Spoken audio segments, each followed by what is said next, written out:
Perkenalkan, nama saya Otniel dengan NIM A12 2025073362 dari kelompok kelas A12 6202. Secara khusus, saya berterima kasih kepada Bapak Rahmat Sani selaku dosen pengampu mata kuliah Infrastruktur Teknologi Informasi yang telah memberi kesempatan untuk saya dapat mempresentasikan proyek UAS saya, yakni simulasi infrastruktur hybrid PT Nusantara Tech yang berupa perancangan dan implementasi jaringan dengan Cisco Packet Tracer.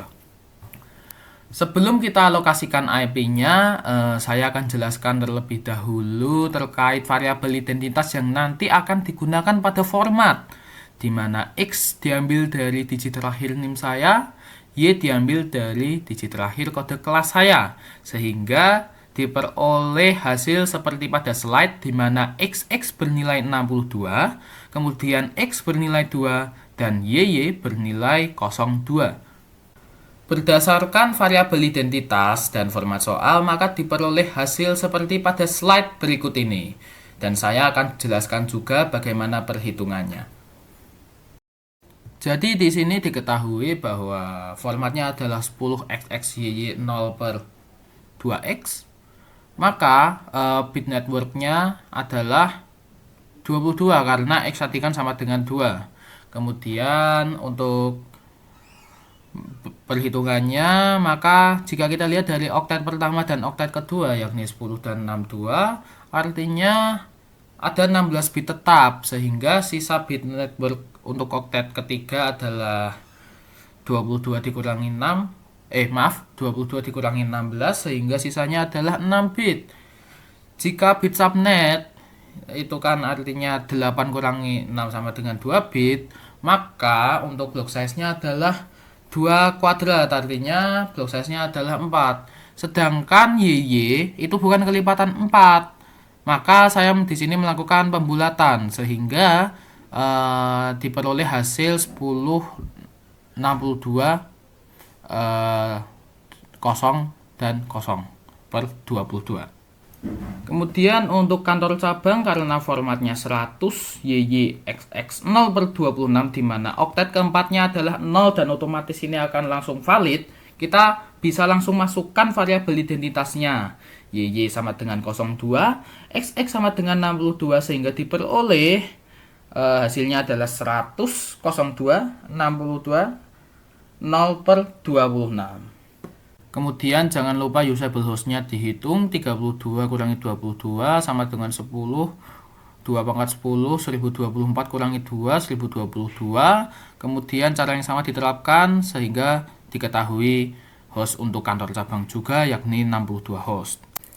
Kemudian untuk kantor pusat, formatnya adalah 168 XXZ 0 per 2X. Sehingga logika perhitungannya harusnya ini sama seperti dengan cloud, sehingga oktet ketiga juga harus berkelipatan 4. Di sini saya memilih nilai Z sama dengan 60 karena 60 adalah kelipatan 4 yang paling dekat dengan XX. Tadi XX saya adalah 62. Sehingga alamat kantor pusat menjadi 1686260 0 per 22 dengan subnet 255.255.252.0. Kemudian satu blok tadi saya bagi menjadi 4 segmen melalui variabel yang subnet masking.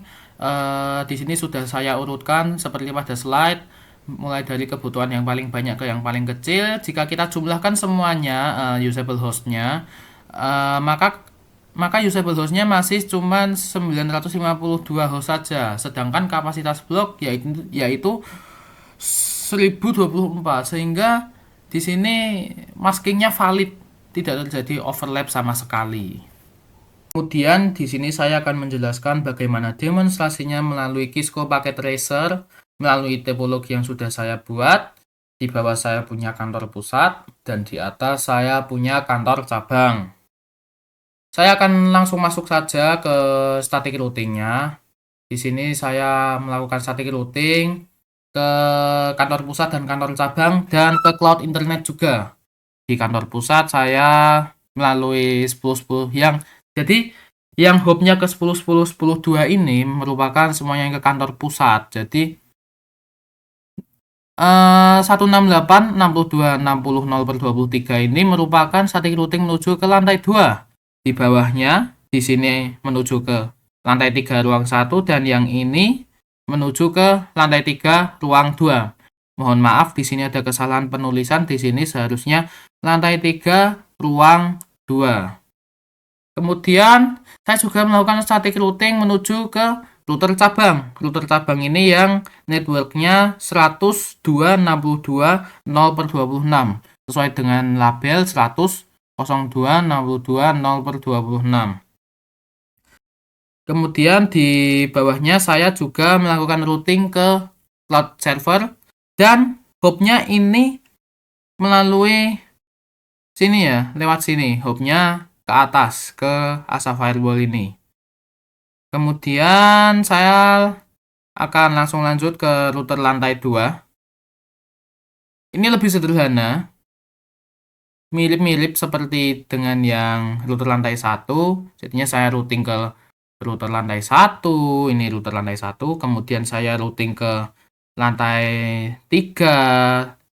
Kemudian saya juga routing ke kantor cabang. Kemudian saya juga routing ke cloud server. Sama seperti dengan yang lainnya. Di sini jika kita lihat static routingnya, di sini saya routing ke kantor pusat di lantai 1, kemudian lantai 2, kemudian saya juga routing ke lantai 3 ruang 2. Kemudian saya juga routing ke kantor cabang juga. Hubnya ini berbeda-beda ya. Hubnya ini disesuaikan dengan jalurnya. Jadi yang 10.10.10.5 ini routing ke lantai 2, lantai 1, cloud server, dan router internet. Karena jalurnya kan naik ke sini ini ya. Jadi 10.10.10.5. Kemudian yang bawahnya 10.10.10.10. Karena ini jalurnya turun ke sini. 168.62.63.128/26 ini artinya routing ke lantai 3, ruang 3. Seperti itu. Nah, kemudian di router yang lantai 3.2 ini juga mirip. Saya selalu routing ke semua lantai. Ini jika kita perhatikan hubnya adalah 10.10.10.9 secara menyeluruh karena kita routing ke jalur yang jalurnya kan ke atas semua ini ya. Ini kan routernya di sini jalurnya ke atas semua, lewat sini semua. Jalannya kan lewat atas semua, seperti ini. Jika kita lihat ke router yang lainnya, yakni router internet, saya juga lakukan hal yang sama. Saya routing ke semua router. Di sini jika kita lihat ada 10.10.10.18, ini artinya hub menuju router cabang di sini. Kemudian yang lainnya 10.10.10.25 ini adalah router yang mengarah ke ini adalah routing yang mengarah ke router-router di kantor pusat. Ini ke lantai 1, lantai 2, lantai 3 ruang 3.1 dan lantai 3 ruang 3.2. Kemudian di sini saya juga lakukan ini router terakhir yang akan kita bahas. Di sini ada static routing. Ya, jalurnya ke 10.10.10.17 semua ya, yang artinya hubnya itu artinya ke arah sini semua, ke arah dari router cabang ke router internet semua. Karena jalurnya satu-satunya jalur ya lewat situ. Ini menuju ke cloud server, ini menuju ke lantai 1, ini lantai 2, lantai 3 ruang 1, dan lantai 3 ruang kedua. Oke, kemudian static routingnya sudah jelas. Kemudian untuk Asa Firewall-nya, saya akan jelaskan terlebih dahulu melalui PPT. Baik, jadi di sini ada 3 aturan yang harus kita penuhi. Yang pertama, siapapun, baik itu cabang maupun internet, diblokir menuju ke ruang 3.1 dan 3.2. Kemudian, kantor cabang diizinkan untuk mengakses lantai 1 dan lantai 2. Kemudian, trafik balik ICMP, HTTP, dan DNS, dan juga internet cloud diizinkan kembali ke inside. Kemudian, hasil pengujian konektivitasnya, kita harus bisa mengakses web, kemudian lantai 1, cabang ke lantai 1 harus bisa, cabang ke lantai 2 harus bisa, sedangkan cabang ke lantai 3 harus tidak bisa, harus gagal. Maka hal itu akan kita bahas langsung di demonstrasi Kisco pakai tracer. Oke, baik, di sini kita akan langsung masuk ke Kisco ASA pakai tracer. Di sini saya sudah melakukan show running config sehingga CLI-nya sudah urut tanpa ada percobaan-percobaan gagal yang masuk ke sini. Nah, di sini kita bisa lihat untuk insight-nya di sini ada VLAN 1 dengan security level 100, artinya level maksimal. Untuk VLAN 2 yang merupakan outside. Kemudian ini saya juga lakukan routing untuk yang inside. Inside itu maksudnya ini ya. Inside itu maksudnya ke kantor pusat, kemudian yang outside itu maksudnya yang kantor cabang dan dan internet. Nah, setelah kita routing, kita bisa lakukan access list. Jadi, kita bisa melakukan deny dan permit. Deny itu kita lakukan jika kita lihat ini IP untuk ruang 3 ini IP untuk lantai 3, baik ini yang ruang 1 dan ini yang ruang 2. Sedangkan yang permit ini, jika kita lihat ini merupakan IP untuk ini ya, internet, kemudian ini IP untuk lantai 1 dan lantai 2. Nah, setelah itu untuk memenuhi rule nomor 3, kita juga harus melakukan ini, class map inspect class, sehingga ITCMP, HTTP semuanya itu dan DNS bisa kembali lewat ASA lagi. Nah, setelah kita lakukan semua itu tadi, kita akan lakukan pengujian. Nah, pengujiannya seperti apa? Yang pertama saya akan lakukan pengujian melalui PDU, simbol PDU dulu. Misalnya dari PC cabang ke PC 2 lantai 1. Bisa dilihat statusnya sukses. Kemudian PC cabang, kita ganti PC-nya ke PC 2. Kita misalkan ke PC 4 ini, lantai 2. Statusnya sukses. Artinya berhasil.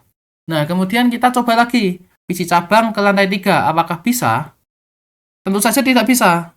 Karena tadi melalui ASA, melalui keamanan di sini, tadi sudah kita deny ya. Begitu juga untuk yang ruang 2, ini pasti juga fail. Kalau kita juga ping dari server ke sini pasti juga gagal. Nih, ini saya hapus dulu. Nah, cloud server ke PC 1 lantai 3.1 fail karena diblokir aksesnya. Nah, tidak lupa juga saya akan mengetes websitenya. Seperti yang sudah disiapkan, saya akan mengetes melalui web browser, di mana di sini saya akan memasukkan URL uwas-it.com. Nah, maka akan muncul yang sudah kita atur sesuai dengan cloud servernya. Maka dari sini dapat dibuktikan bahwa simulasi dari Kisco Packet Tracer terkait infrastruktur hybrid sudah terbukti berhasil, baik static routingnya maupun topologinya ataupun keamanan firewallnya sampai ke websitenya, semuanya sudah berjalan dengan baik tanpa ada kendala apapun. Oleh karena itu, saya akhiri presentasi saya kali ini. Saya memohon maaf apabila ada kesalahan atau hal-hal yang tidak berkenan, baik itu kesalahan kata maupun hal yang lainnya. Saya memohon maaf sebesar-besarnya. Sekian presentasi dari kami. Terima kasih.